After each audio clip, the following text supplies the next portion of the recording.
नमस्कार दोस्तों, आज की कहानी है सास बहू और लड्डू गोपाल जी।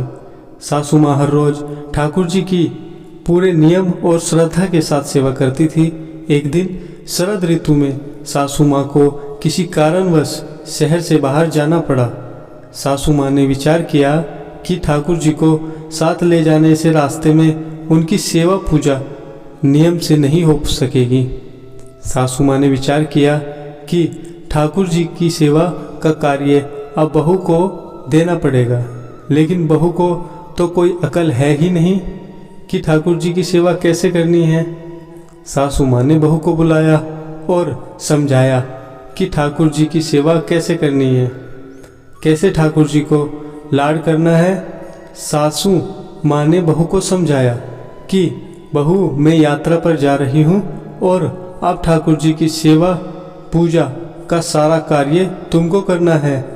सासू माँ ने बहू को समझाया, देख, ऐसे 3 बार घंटी बजाकर सुबह ठाकुर जी को जगाना, फिर ठाकुर जी को मंगल भोग कराना, फिर ठाकुर जी को स्नान करवाना, ठाकुर जी को कपड़े पहनाना, फिर ठाकुर जी का श्रृंगार करना और फिर ठाकुर जी को दर्पण दिखाना।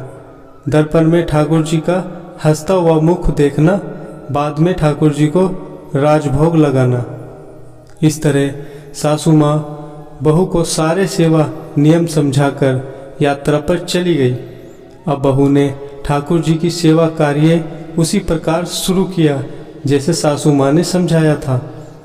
ठाकुर जी को जगाया, नहलाया, कपड़े पहनाए, श्रृंगार किया और दर्पण दिखाया।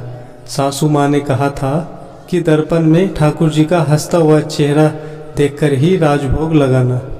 दर्पण में ठाकुर जी का हंसता हुआ मुख न देखकर बहू को बड़ा आश्चर्य हुआ। बहू ने विचार किया, शायद मुझसे सेवा में कहीं कोई गलती हो गई है, तभी दर्पण में ठाकुर जी का हंसता हुआ मुख नहीं दिख रहा। बहू ने फिर से ठाकुर जी को नहलाया, श्रृंगार किया, दर्पण दिखाया, लेकिन ठाकुर जी का हंसता हुआ मुख नहीं दिखा। बहू ने फिर विचार किया कि शायद फिर से कुछ गलती हो गई। बहू ने फिर से ठाकुर जी को नहलाया, श्रृंगार किया, दर्पण दिखाया। जब ठाकुर जी का हंसता हुआ मुख नहीं दिखा, बहू ने फिर से ठाकुर जी को नहलाया। ऐसे करते करते बहू ने ठाकुर जी को 12 बार स्नान कराया। हर बार दर्पण दिखाया, मगर ठाकुर जी का हंसता हुआ मुख नहीं दिखा। अब बहू ने 13वीं बार फिर से ठाकुर जी को नहलाने की तैयारी की।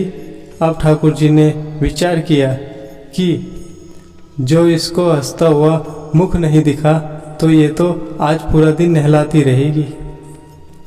अब बहू ने ठाकुर जी को नहलाया, कपड़े पहनाए, श्रृंगार किया और दर्पण दिखाया। अब बहू ने जैसे ही ठाकुर जी को दर्पण दिखाया तो ठाकुर जी अपनी मनमोहनी मंद मुस्कान से हंसे। बहू को संतोष हुआ कि अब ठाकुर जी ने मेरी सेवा स्वीकार करी। अब यह रोज का नियम बन गया। ठाकुर जी रोज हंसते, सेवा करते करते अब तो ऐसा हो गया कि बहू जब भी ठाकुर जी के कमरे में जाती, बहू को देखकर ठाकुर जी हंसने लगते।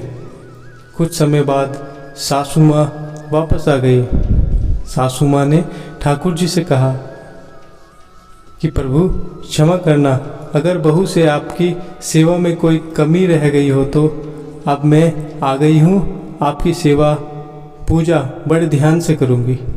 तभी सासू माँ ने देखा कि ठाकुर जी हंसे और बोले कि मैया, आपकी सेवा भाव में कोई कमी नहीं है, आप बहुत सुंदर सेवा करती है, लेकिन मैया, दर्पण दिखाने की सेवा तो आपकी बहू से ही करवानी है।